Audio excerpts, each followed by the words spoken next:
मेरी जिंदगी अब खत्म ही समझो। ये इतना झटका और लगेगा तब 80 साल नहीं, अब 81 साल के आप हो गए हैं, इतनी अच्छी आपकी ज़िंदगी है। आप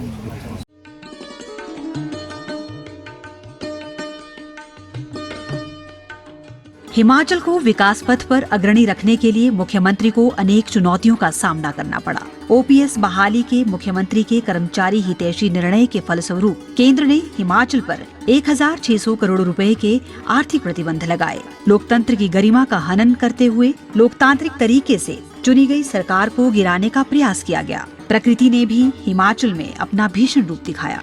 चुनौतियां भी योद्धा को ही परखती हैं। जन योद्धा बनते हुए मुख्यमंत्री ने इन चुनौतियों को पार किया। केंद्र के आर्थिक प्रतिबंधों के बावजूद मुख्यमंत्री ने प्रदेश के संसाधनों का सर्वोत्तम उपयोग सुनिश्चित करते हुए राज्य में विकास की रफ्तार में कोई कमी नहीं आने दी। प्रदेश के लोगों ने अलोकतांत्रिक शक्तियों के मंसूबों पर पानी फेरकर राज्य की सत्ता की कमान मुख्यमंत्री को सौंपी। हम योद्धा है, युद्ध की तरह लड़ाई लड़ते हैं और ये लड़ाई युद्ध की तरह लड़ रहे हैं। हर चुनौती का सामना करते हैं और हम जीतेंगे। निश्चित तौर पर कांग्रेस पार्टी की सरकार 5 साल चलेगी। आपदा के दौरान मुख्यमंत्री ने स्वयं ग्राउंड जीरो पर रहकर राहत और बचाव कार्यों का जायजा लिया और आपदा प्रभावितों को 4500 करोड़ रुपए का विशेष राहत पैकेज दिया। राहत राशि के नियमों में बदलाव कर इसे 25 गुना तक बढ़ाया गया।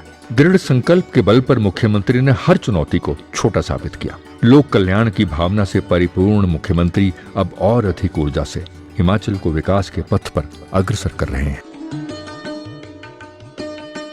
जान बच गई बच्चों की, ये सबसे बड़ी बात है। अब जान बच्चे बसेंगे वहाँ। तो नहीं, आप देखो, इनके घर बनाने के लिए हम पैसे देंगे, गाय के पैसे देंगे, बर्तन के पैसे देंगे, कपड़ों के पैसे देंगे।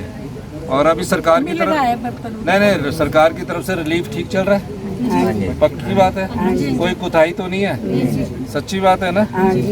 तो आपने एक काम करना, मैं आपको भी कैबिनेट की मीटिंग होगी, मैं आपको अच्छा मकान बनाने के लिए पैसा दूंगा।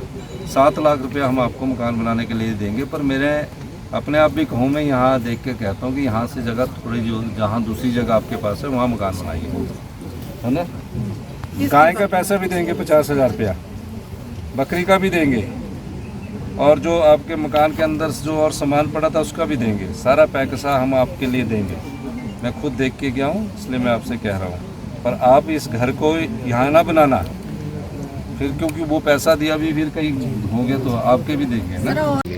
और सबसे बड़ी मदद भारतीय जनता पार्टी के संसद सदस्यों से ये होगी कि अगर वो जो वन भूमि है, हमें हमारी सरकार को ये अनुमति दे देते हैं कि जो बेचारे जिनके घर आपदा प्रभावित परिवारों में बह गए हैं, टूट गए हैं, उनके पास जगह नहीं बची है, तो सरकार उनको वन भूमि उपलब्ध करवाने पर भी विचार कर सकती है। लेकिन वो हमारे अधिकार क्षेत्र में नहीं है, क्योंकि प्रदेश की 100% भूमि में से 68% भूमि वन भूमि है।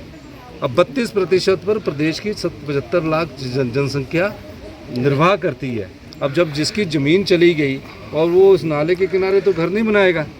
हम तो वो केंद्र सरकार के वन अधिनियम के तहत है, तो उसमें स्पेशल छूट देनी पड़ेगी कि नाले नदी किनारों से जब मकान हटाने के लिए उनको जगह की जरूरत होगी तो हम ऐसी वन भूमि देख सकते हैं जहाँ कोई वन ना हो, पेड़ ना हो, वहाँ इनको भूमि उपलब्ध करवा दी जाए।